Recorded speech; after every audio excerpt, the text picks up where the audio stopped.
So in the previous video, we looked at the basics of the equilibrium expression, which is going to be the concentration of the products raised to the coefficient divided by the concentration of the reactant raised to their coefficient as well. And with it, we're just looking at the gases and the solution, since the solids and the liquids won't actually have a change in concentration. And we're going to kind of continue to look at that same sort of thing, but with a different angle. So if we look at this question, a closed system initially containing 1.000 times 10 to the negative third molar hydrogen, and then twice that concentration of iodine at 448 degrees C is allowed to reach equilibrium. Analysis of the equilibrium mixture shows the concentration of the product is 1.87 times 10 to the negative third. We want to calculate the equilibrium constant for this reaction at that temperature. So what we're going to have to do is use what's known as an ice table. And the reason, the reason we call it an ice table is because we'll have the concentration of all of those substances. So hydrogen and iodine are reactants. The HI is going to be our product. And then the ice piece of it comes from the first row being the initial concentration, the middle row here being the change in concentration, and then the final one being the concentration at equilibrium. So ICE is just why I'm going to refer to it as an ice table. But based on the question we have, we know the initial concentration of those two reactants. We didn't have any of the products to start, so we have that entire first row filled in. And then we know the concentration of the product at the end. So what we can do is use that balanced chemical reaction. We can use those coefficients to figure out what the change in all of these substances are going to be. And with it, the easiest one to see is just going to be the change in that product, because it went from 0 to 1.8 times 10 to the negative third. So the change in that concentration is exactly that. And then with the reaction, since we have 2 moles of HI for every mole of hydrogen and iodine, what we're going to see, and if we think back to the previous chapter where we looked at the rates of these reactions, if you think about the iodine clock reaction that we saw in the lab, we were able to relate those rates just with the coefficients from that reaction. So since the product had a 2 in front of it, each of these reactants only have a 1 in front of them. What we're going to see is the change in the concentration of these reactants is just going to be half as much. So instead of 1.87 times 10 to the negative third, we cut that in half and get 9.35 times 10 to the negative fourth. And with it, now we know the initial, we know the change. We can use these two just to determine what the concentration at equilibrium is actually going to be. And then once we have all of those concentrations, we can think about what our equilibrium expression is going to look like. It's going to be HI squared over the concentration of these two. And again, we can get that just from the balance reaction itself. So since the product has a coefficient, we'll raise the concentration to that coefficient. But neither the reactants do, so we can just take the concentrations as they are and plug everything in. And what we're going to see is the equilibrium constant then for this reaction at, I believe it was 448 degrees Celsius, is going to be 51. And then remember what K represents.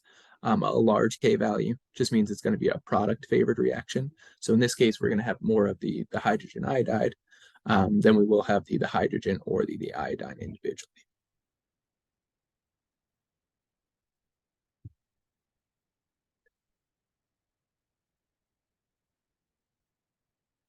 So if you want to practice with this next one, we're told we have a 1 liter flask at 1000 Kelvin. We place 1 mole of each of those reactants in the flask. And then when equilibrium is achieved, we've got 0.925 moles of sulfur trioxide. We want to, again, figure out what the equilibrium constant is going to be at that temperature. So if you want to practice with this one on your own, just pause the video. Otherwise, I'm just going to continue through. But just like the previous one, we can make an ice table because we know the initial concentration of both those reactants. We know the final concentration of the product. So we can use the change in that product to figure out the change in the reactants. And before we even look at the ice table, if we think about the product, went from 0 to 0.925. And then in this case, since the volume is just 1 liter, we can just change these number of moles directly to molarity. So we don't really need to do any math for that one just because we're dividing by 1 liter. But we'll get the concentration. And since the product went up by 0.925 and the product has a coefficient of 2, we'll see the first reactant is going to decrease by just that same amount because it also has a coefficient of 2, whereas the oxygen is going to decrease half as much because we only have 1 mole of O2 for every 2 moles of the sulfur compounds. So when we look at our ice table again, we can start it off like the previous one, fill in what we know about the initial concentrations, the final concentration of that product, and then this concentration is going to be the change for both of the sulfur compounds since they each have a 2, but oxygen will only decrease by half of that. So we'll see the final concentrations here just by doing that little bit of arithmetic. And then when we plug everything into our equilibrium expression, in this case, we'll want to make sure to square not only the product, but also the SO2 concentration. So 0.075, we're going to square that one. And when we go through and plug it all in, we're going to get an equilibrium constant of 283. So again, we've got a large value for this equilibrium constant, meaning that we're going to favor the products. And if we look at our concentrations here, that's exactly what we see. So we've got more of the SO3 than we do either of those reactants.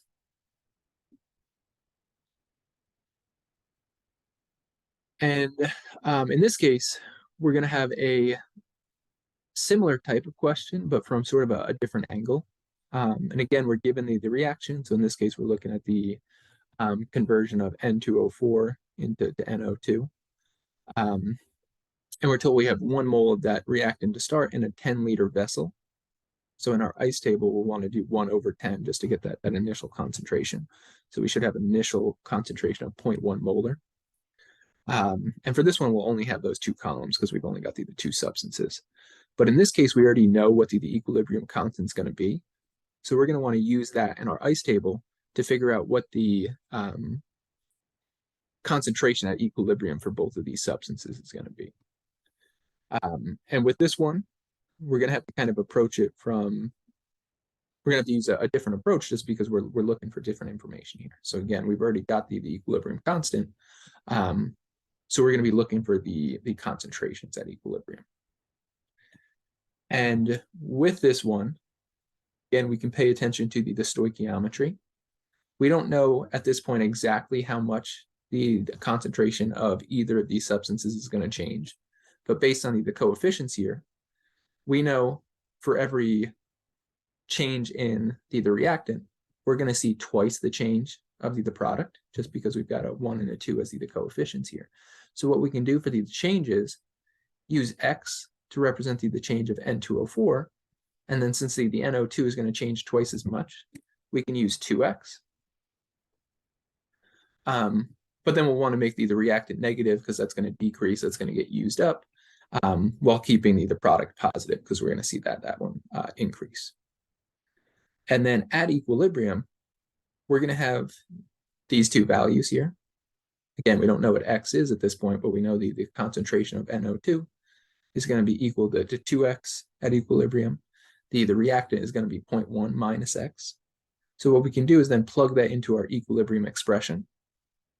So we'll have 2X on top, and then we'll square it based on the coefficient we have here. And then on the bottom, we'll just plug in 0.1 minus X. And then since we have it, since we already have the equilibrium constant here, we can just set up our equation like this. But with this one, since we've got a very small equilibrium constant, that means we're going to have predominantly reactant here.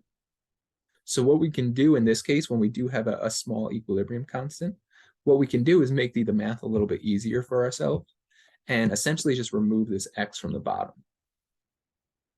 Because with this one, with this constant, that tells us we're going to have more of the N2O4. So what we're going to see is this is going to change very, very, very little. So what we can do is essentially remove that minus X and just have our expression rewritten like this. So 2X squared, 2X, and then all of that squared on the top. So we'll really wind up with 4X squared because we're going to have the 2 squared as well as the X. And then on the bottom, since we just removed that minus x, we'll just have 0.1. And that makes our calculation a little bit easier. We can then go through, get the change, or get that x is going to be 1.0 times 10 to the negative fourth molar. So that'll be the change in N2O4. It'll be negative, of course. While the change in the NO2 is going to be twice that while being positive. So we can double x to get the new concentration of NO2. We can subtract x from our original concentration to get 0.0999, excuse me. And again, we can see because this equilibrium constant is very small, we're going to have mostly product, and that's why the reactant concentration changes very, very negligibly. And with this one, you can always go through, just double check, and I would recommend that you always do this, is just double check the concentrations you have here by plugging them back into the equilibrium constant. So we could take this 2 times 10 to the negative fourth and square it, divide it by 0.0999. And what we're going to see is we'll get that equilibrium constant. It may not be exactly perfect, but I think when you plug all these in, I think you should get like 4.004 times 10 to the negative seventh, which indicates that we did the calculation correctly. But again, this process only works with a very, very small equilibrium constant, because the x value here is going to be small, so it's a negligible change essentially.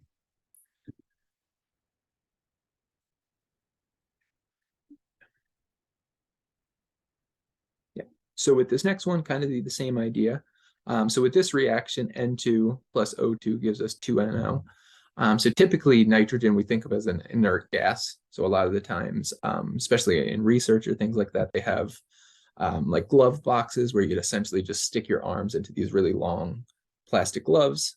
And then that way, whatever sample you're working with can stay in that box, and we don't have to expose it to the atmosphere, because it might react with oxygen or water or anything that's in the air. But typically those boxes are filled with nitrogen just because they're going to be fairly inert, not really going to react at all. But at high temperatures, such as in this question where it specifies the combustion engine, gasoline engines, what can happen is we can convert some of that nitrogen into, they're called NOx compounds, so NO, and then, where is the drawing tool? So NO, and then X, just because we could have any number of oxygens there, really. But those NOx compounds are typically going to be bad for the environment, bad for human health, just because a lot of times they're going to be fairly reactive. If we think about NO, for instance, we're going to have 5 valence electrons from nitrogen, 6 from oxygen, so we've got 11 total. So we're going to wind up with a free radical there that's going to be able to react with things in your body, cause oxidative stress, can damage DNA, and lead to further complications.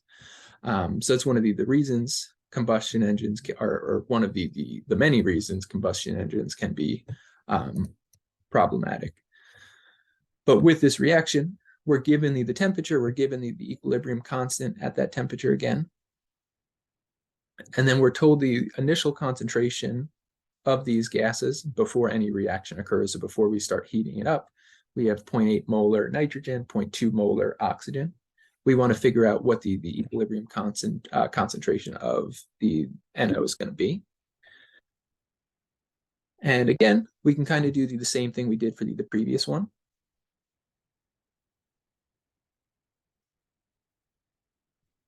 We know the initial concentrations. We're assuming none of the NO is present to start. Otherwise, it'd have to specify that amount. But based on the coefficients, again, we know whatever change we see in the nitrogen and oxygen, however much those decrease, we're going to see the NO increase by twice as much. So we can have negative X for both of these reactants, positive 2X for the product. And if you wanted to, I guess you could really have positive X here and then negative 1/2 X for these two. But I just like to make the smallest change X and then make the larger ones 2 or 3 or whatever it's going to be, just so we can work with whole numbers. But again, since we've got oops, and I think I might have had the wrong one there. Yeah, so this should be 10 to the negative third. We'll have to change that.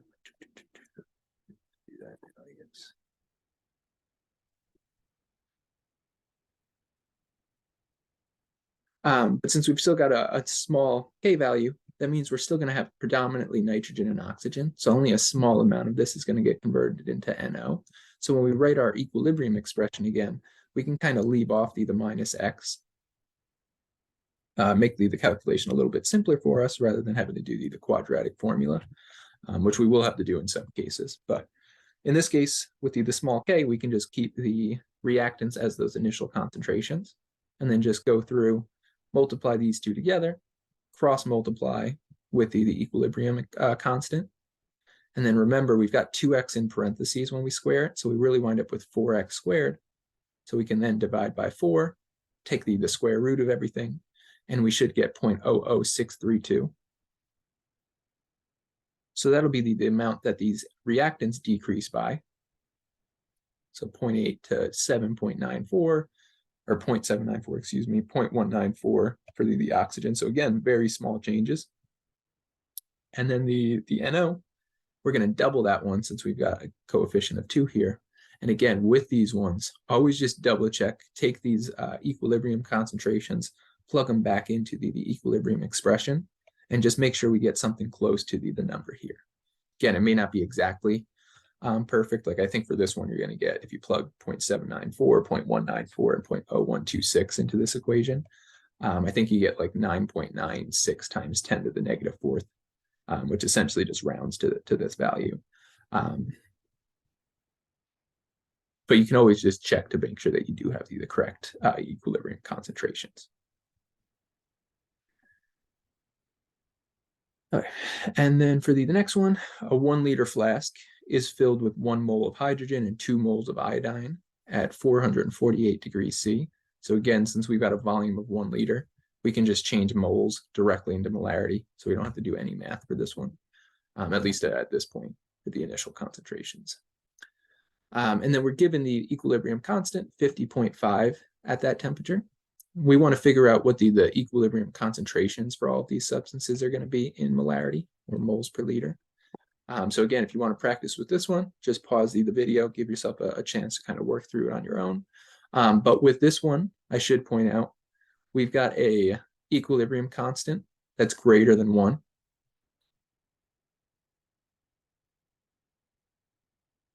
Meaning that we're going to have the products favored. So we're going to have a substantial amount of a reaction occur here. So in this case, it's going to make the calculation a little bit more of a hassle. We can still fill out our ice table exactly as we would. So the initial concentration of both of those reactants, nothing for the product. And then again, 1, 1, and 2. So we'll see negative X for both of the reactants, positive 2X for the change in the product. And then when we plug everything in this case, since we do have a large expression, or large equilibrium constant, excuse me, what we're going to have to do is actually keep the X's in the denominator here. So because we're going to see that this is going to be a substantial change, we're going to have to keep the X's in here. So we're going to have to do the foiling method, so we can first, so 1 times 2, outer 1 times negative X, inner negative X times 2, and then last negative X times negative X. So what we're going to see is we'll have X squared minus 3X plus 2. And then we're going to have to cross multiply this entire thing by 50.5. And we've really got 4x squared on the top here. So we can combine those terms on one side to set this entire thing equal to 0. And then you want to divide everything just to get it in terms of like x squared minus whatever. So we've got a coefficient of just 1 in front of x squared. But then you can use the quadratic formula. I'm not going to go through it here. I think a lot of people have that formula just memorized. Like I remember the little bit of a song kind of thing. So x equals negative b plus or minus the square root of 4ac.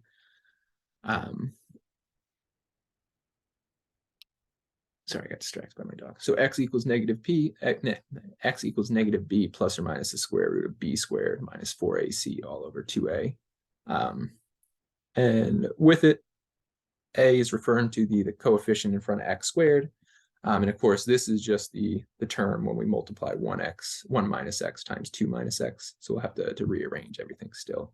But A is just referring to the term in front of x squared. B is referring to the term in front of x. And then C is just the integer value. Or I guess it doesn't even have to be an integer. It's just the number at the end. So we can plug that into the quadratic formula. And we're going to get two answers since we've got the plus or minus square root. We could add that or we could subtract it. So for this one, we've got to kind of just use some common sense. If x is equal to 2.32, that'd be fine for the product. We're going to wind up with a whole bunch of it. We'd wind up with 4.64 molar in that case. But if we keep that same x value here, now that change in x is greater than the initial concentration for either of these reactants. So if we had 2.32 be the x value, now we're going to wind up with negative concentrations, which is just impossible. If the lowest concentration, you could have a change in concentration that's negative, but you can't have an actual concentration that's negative.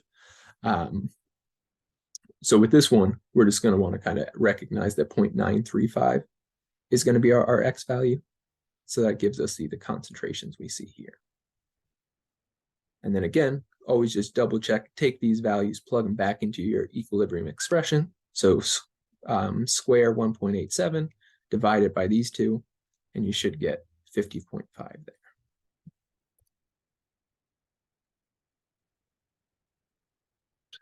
Clear this. Okay. And with that K, with that equilibrium constant, that's representing the ratio of those substances, their concentration raised to the necessary coefficient at equilibrium. But a lot of the times we're not going to have the system at equilibrium, or at least not initially it's going to be not at equilibrium. So what we can do is calculate what's known as the reaction quotient. And it's going to be essentially the same type of calculation. The expression is going to be the same. It's just the concentrations we're plugging in are going to represent non-equilibrium concentrations. But the value of K compared to, or the value of Q compared to K can give us some information about which direction this reaction is going to have to go in order to reach that equilibrium. So again, with K, it's still going to be the concentration of the products raised to the coefficient over the concentration of the reactants. It's just Q may not be at equilibrium, but when Q is equal to K, that just means that the reaction actually is at equilibrium. So if we look at it here, when those two are equal, it just means that the system's at equilibrium. But now if Q is greater than K, so we're looking at the right-hand side here, remember products over reactants. So if Q is larger than K, that means we've got extra stuff on the top of our equilibrium expression. So that means we've got extra product. So what we're going to see with that reaction is it's going to have to shift to the left. So it's going to take some of those products, convert them back into the reactants. So we're going to see that the reverse reaction is going to be favored. Whereas when Q is smaller than K, that means we've got more reactant. So we've got a larger denominator. We're going to have to take some of those reactants, convert them to products. So we're going to see that the reaction is going to shift right. It's going to favor that forward reaction. Again, Q is just showing us kind of the ratio of those substances at any point. But the system itself is always going to move towards equilibrium. So if Q is too small, that means we need more stuff on the top of our equilibrium expression. So we need to create more of those products. Where if Q is too large, now we need to take some of that stuff on the top of our expression, convert it to the bottom. And since we've got products over reactants, that's why we're going to see the reverse reaction in this case. So see if you can work through this one. We're still looking at that same reaction of hydrogen and iodine, giving us hydrogen iodide at 448 degrees C with a equilibrium constant of 50.5. We want to, based on the concentrations given, or the amounts given actually, since we're given moles and then the liter of the container, 2 liters of the container. We want to figure out what Q is, so that we can identify if it's not at equilibrium, which direction is this reaction going to have to shift. If we calculate Q and it's 50.5, we're already at equilibrium, not going to shift in either direction. But if it's larger or smaller than that, we'll see that the reaction is going to have to shift in some way in order to reach that equilibrium. But again, with this Q, we're going to calculate the same as the equilibrium constant itself. So the first thing we should do for this one is just get the actual concentrations, since we're given moles here. But since we've got a 2-liter container, we can essentially just cut all of these in half. So we'll have 0.01 molar for the hydrogen iodide, 0.005 molar for the hydrogen, 0.015 molar for the iodine. And we can just plug that into our equilibrium expression, essentially, raising the concentration of that product to the power of 2. So when we plug it all in, we'll see Q is going to be set up like this, and we're going to get a value of 1.33. But the equilibrium constant is 50.5. So if we think about a product over reactants, we don't have enough stuff on the top here. Or you could think about we've got too much on the bottom. That's why we've got a smaller number than the equilibrium constant. So what we're going to have to do is make the top number larger, make the smaller number, make the bottom number smaller. So we're going to convert reactants into products in that case, bottom into the top here. So we're going to see that the reaction is going to shift to the right to produce more of that hydrogen iodide. So we're going to favor the forward reaction.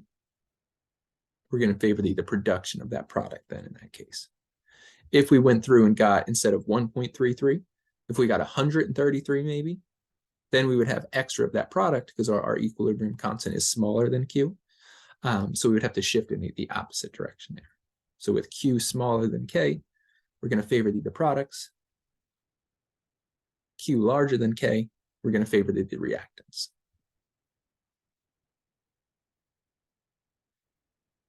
And then with equilibrium itself, once we reach that point, if we kind of just leave that system and don't change anything about it, so don't change any of the concentrations, don't change the temperature, pressure, anything, that system is going to essentially look like the same thing the entire time.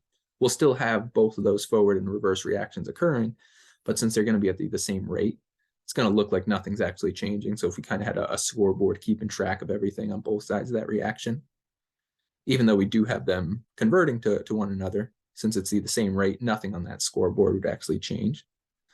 But a lot of the times, that's going to be something that we want to overcome, especially if we're thinking about like an industrial process where we're trying to produce a large amount of a certain substance. If we allow that reaction to reach equilibrium, now we're no longer going to be producing any more of that thing. So we're going to have what's known as Le Chatelier's principle, which essentially tells us how we can change the temperature, the pressure, the concentration of these different substances in order to shift this reaction in one direction or the other, so that we can produce more of the product or produce more of the reactant, whatever it's going to be for that particular case.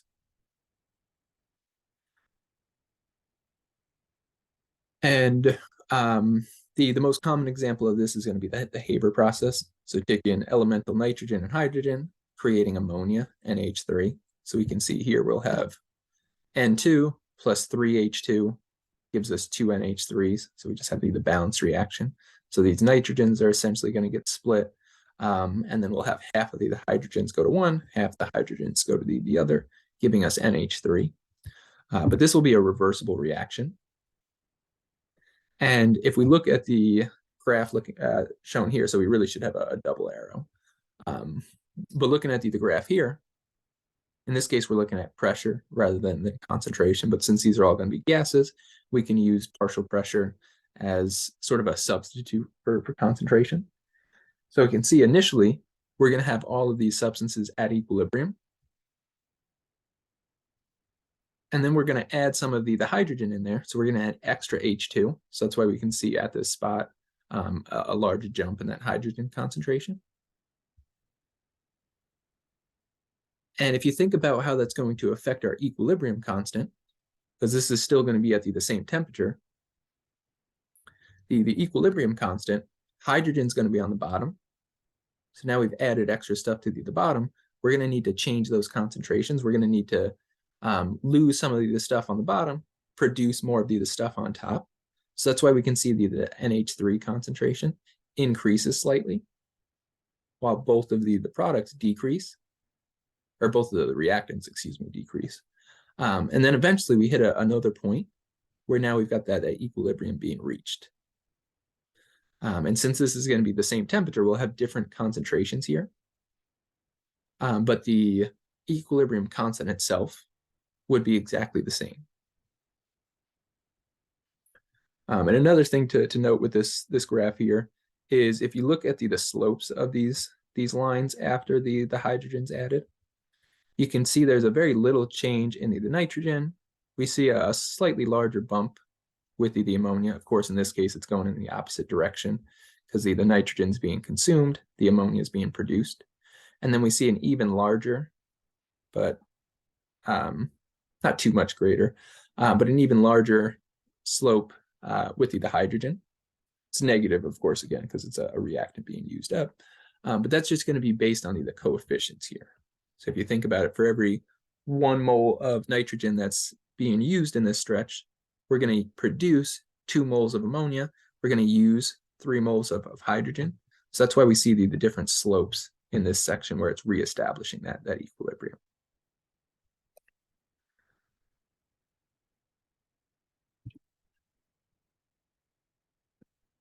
And then just to go back for a second. So with this one, we're looking at a change in concentration. So with concentration, again, just recognize it's only going to matter if it's a gas or solution. If hydrogen had been a liquid or a solid, and we added more hydrogen, it wouldn't affect the equilibrium at all. But with the concentration, when we add a substance, when we increase that concentration, what we're going to see is the reaction is going to have to shift towards the other side. So in this case, we added to the left. So we see the reaction shift to the right to produce more ammonia. If we had pumped more ammonia into this reaction vessel rather than the hydrogen, we'd see just the opposite. Now we'd have too much on this right-hand side. We'd have to shift it back to the left. So with the concentration, what you can think of is add away. So when we add to one side, we're going to have to shift away from it. And then if we were to take away the concentration, what we're going to see is just the reverse is going to happen. So in this case, this is going to be kind of a setup for the Haber process itself. So you can see at the top here, we've got the inlet for where we're actually going to be pumping in this nitrogen and hydrogen. And then we're going to have to go through here. It's going to get heated up, go through a catalyst. And then in this process, we're going to start to convert more of the ammonia. But eventually, if we just leave this entire thing at equilibrium, or we just leave this untouched, eventually we would reach equilibrium. So what we have on the left-hand side is a larger volume, because as the gas expands, if the pressure is the same, as it expands, the temperature is going to decrease. And what we're going to see is the ammonia is going to be able to get cooled enough that it's actually going to condense. We'll wind up with the liquid. So since we're having some of that ammonia gas go from gas to liquid, we're losing some of the pressure from that ammonia. So if we think about what would be occurring here rather than the increase of hydrogen, our change would really be a decrease in the ammonia. And now that we're taking away from the product side, what we're going to see is we don't have enough on that right-hand side anymore. So we'll further favor the conversion of nitrogen and hydrogen into ammonia. So by essentially removing this ammonia continuously, we're removing it from our equilibrium expression. So we've got to continuously have some more of that nitrogen and hydrogen get converted into ammonia there. So with the concentration, when we add, we're going to shift to the other side of the reaction. But when we take away, now we don't have enough of that substance. So we're going to have to shift towards it. So in this case, removing ammonia is actually going to favor the production of more ammonia. Whereas if we remove nitrogen or hydrogen, we would see just the opposite. Now we'd have that reaction shift back to the left.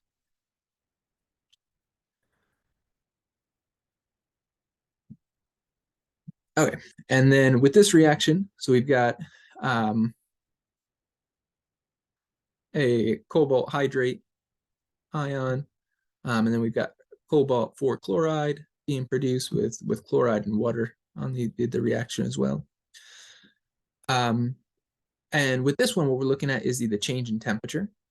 So in this case, the picture we're looking at is on the left-hand side. We're just going to consider this just kind of at equilibrium. And then with the two here, might be kind of hard to see, but we're going to see this is going to be hot water. So you can kind of see it a little bit on the top of the glass. There's a little bit of that fog. That's going to be condensation. And then with the right one, we've got ice here because this is going to be cold water. So we're going to be able to see how the temperature affects equilibrium. And with this one, what we're going to see is, and it's not actually the best because this, if you can see, this cobalt hydrate is going to be red.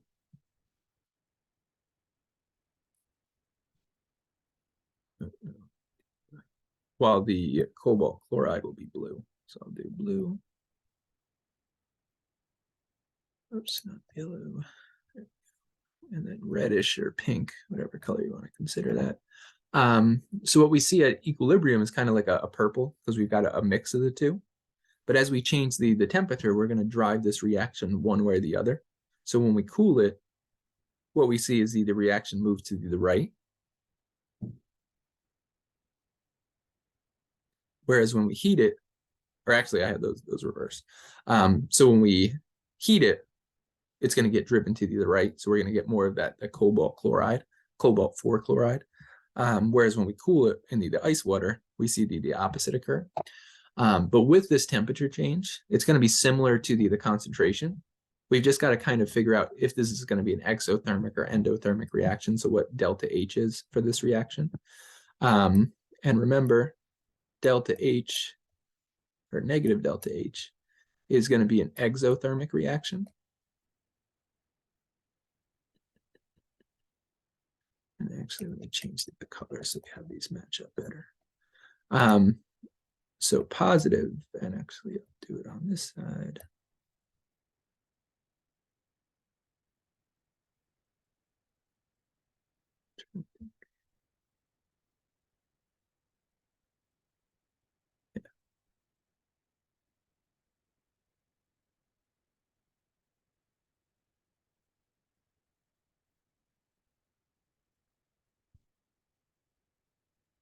All right.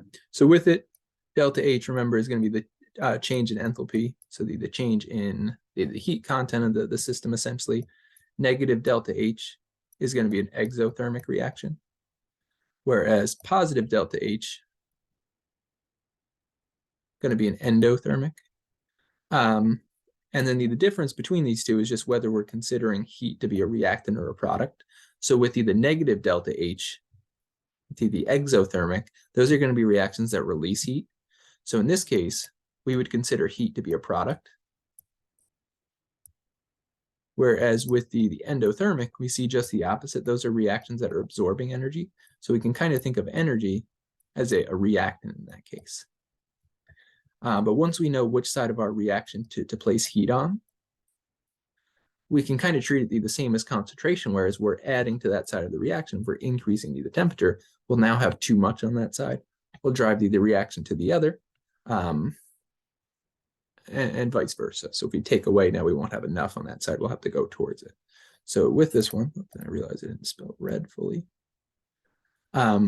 With this one, if we look at what happened here, so at equilibrium, we kind of have that purple, but where we heat it up, we get more of the blue. So what we're going to see is this, in this case, we could consider heat to be a reactant, because now for the first one, or I guess the second picture really, but the first one that we're stressing with temperature, now we're heating it up. So if you think about it, we're adding to the left-hand side. So now we've got too much on this side of our reaction. We're going to have to convert it to the reactant or the product side. And that's why we see more of the blue color getting formed. Whereas with the the second stress one where we're actually cooling it, now we're decreasing the temperature, so we're removing heat essentially. So now we don't have enough on this left-hand side. We're going to have to shift towards it. And with this, there's a couple of ways these questions could be asked. We could list heat, or we could put the actual amount of energy related to 1 mole of that reaction. So you could have like 50 kilojoules rather than just saying heat. But we could list it directly in the reaction, or we could have included with the question the delta H value. And in that case, we would just have to consider which side of the reaction are we going to place it on.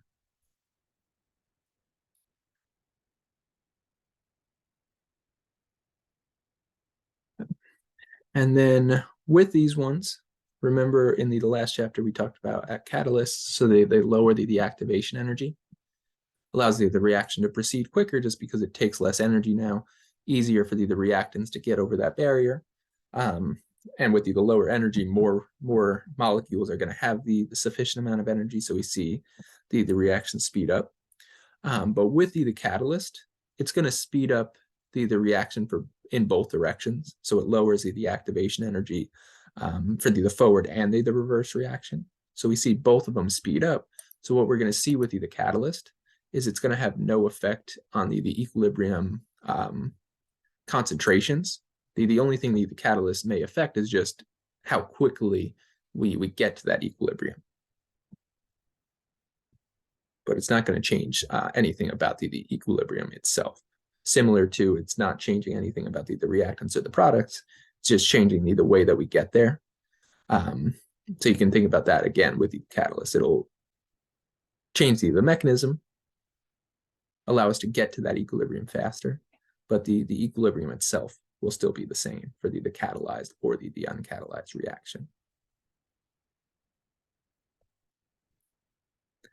And then with the last couple of slides here, we're just going to look at a few examples of this Le Chatelier's principle. And first, just before we even look at the questions we have here, we're given the delta H, positive 58 kilojoules.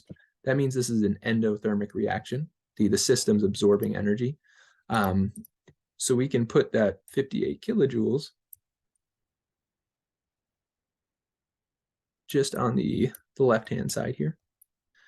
We can consider it a reactant because it's going to be something that's going into the system. Whereas a negative delta H, an exothermic reaction, kind of feel warm to us because it's releasing that energy, something that's getting produced throughout the reaction. But look at these 4 examples here. If we increase the concentration of N2O4, what I like to do, just because it's the way I was taught, is with the reaction itself, just think about what that stressor is going to be. And then the reason I put it in a circle here is just because afterwards we can think about how that's going to affect everything else. So with the red one, we've got too much on the left. So what we're going to see is the concentration on the right is going to have to increase. So we'll ultimately see the N2O4 start to decrease after the initial stress. So similar to the Haber process one we saw, we added, I think it was the hydrogen, might have been the nitrogen, but we added one of those reactants. So we saw an initial spike, but then in order to get back to equilibrium, we had to then decrease that concentration a little in order to produce more of that product. So with the first one, we're going to shift it to the right. And the second one is going to be the same idea, just kind of for the reverse reason. So now instead of adding to the left, we're taking away from the right. So we again don't have enough on that side. So we're just going to have to shift in that direction. So if we're adding to one side, we shift away. If we're taking from one side, we're going to have to shift towards it. And then with the volume, in this case, what we're going to want to think about, I don't know, we might not have even talked about this one, but with the change in pressure, what we're going to see is that the moles of gas is going to be what we focus on. So with the reaction we see here, we've got 2 moles of gas on the right, only 1 mole of gas on the left. So when we change the pressure or we change the volume, again, those are going to be inversely related. So in this case, if we're increasing volume, we're decreasing pressure. What you want to do with the changes of pressure or volume is think about if that change is going to give us more or less space. And then we're going to want to shift to the side that's going to give us more gases, more moles of gas if we have more space. So we can kind of keep that, reestablish that pressure. Or if we've got less space, we now want less moles of gas to fill that space. So in this case, since we're increasing the volume, we'll also want to shift to the right there.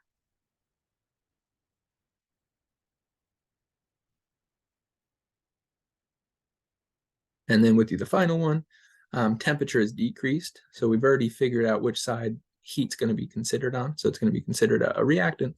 So now if we're taking away from that side, we're going to have to shift to the left there.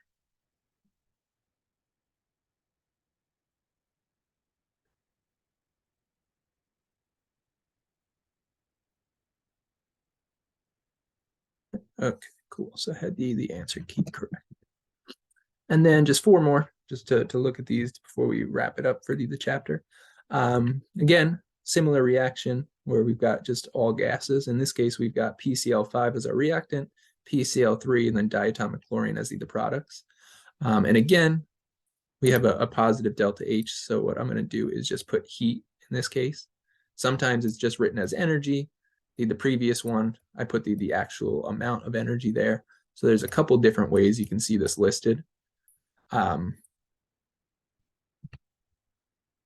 looking at the 4 different stressors we have here, with the first one, we're removing chlorine. Again, we're taking away from the right. We're going to have to shift in that direction to reestablish it. Reestablish that equilibrium, I should say. And then the temperature is decreased. Again, heat is on the left. So we're taking away from the left. We're going to have to shift in that direction.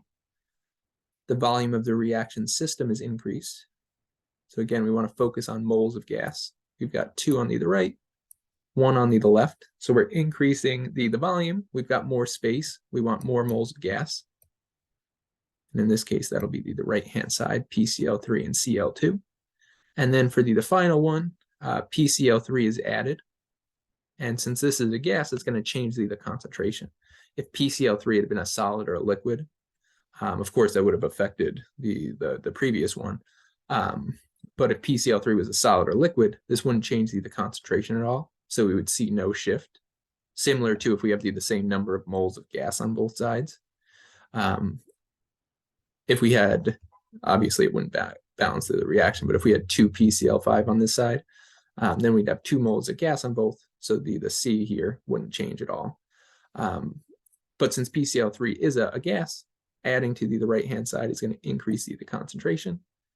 So what we're going to see is it's going to have to shift to the left. And for this one, I may actually have the answer key wrong. Right, left, right, left. Yeah, so I knew I had the answer key wrong for that one. So this one should be left because, again, we've got the heat on that side. So I'll fix it.